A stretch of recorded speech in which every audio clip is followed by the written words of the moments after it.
ഒരു കുഞ്ഞിന് നമ്മളൊരു കഥ വായിച്ചു കൊടുക്കുക. ഒരിടത്ത് ഒരു രാജാവ് ഉണ്ടായിരുന്നു, ഒരു കൊട്ടാരം ഉണ്ടായിരുന്നു. ആ കൊട്ടാരം പിങ്ക് കളറിലായിരുന്നു. അപ്പോൾ കുട്ടി എന്താ ചെയ്യുന്നത്?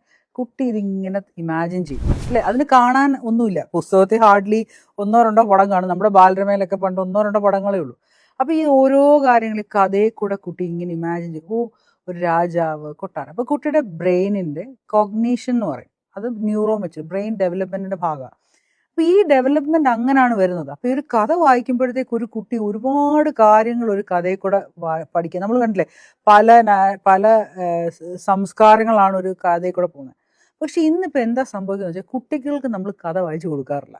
നമ്മളിപ്പോ എന്തോ ചെയ്യുന്നത്? ഒരു ടാബ് കൊടുക്കും.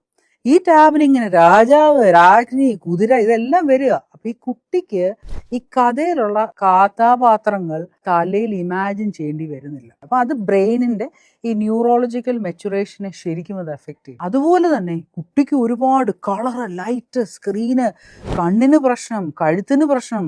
അതുപോലെ തന്നെ കുട്ടിക്ക് ഇതെല്ലാം കൂടെ കിട്ടിക്കഴിയുമ്പോൾ ഭയങ്കര ഡോപ്പമിൻ റഷാണ്. ഫാസ്റ്റ് ആയിട്ടുള്ള വിഷ്വൽസും ഫാസ്റ്റ് ആയിട്ടുള്ള ഇമേജസും ശരിക്കും കുട്ടിയുടെ ഉള്ളിൽ ഒരുപാട് സ്ട്രെസ് ഡെവലപ്പ് ചെയ്യും. അപ്പോൾ അതുകൊണ്ട് തന്നെ കഴിയുമെങ്കിൽ റീഡിങ്, കഥയ്ക്ക് ഒരുപാട് ഇമ്പോർട്ടൻസ് ഉണ്ട്.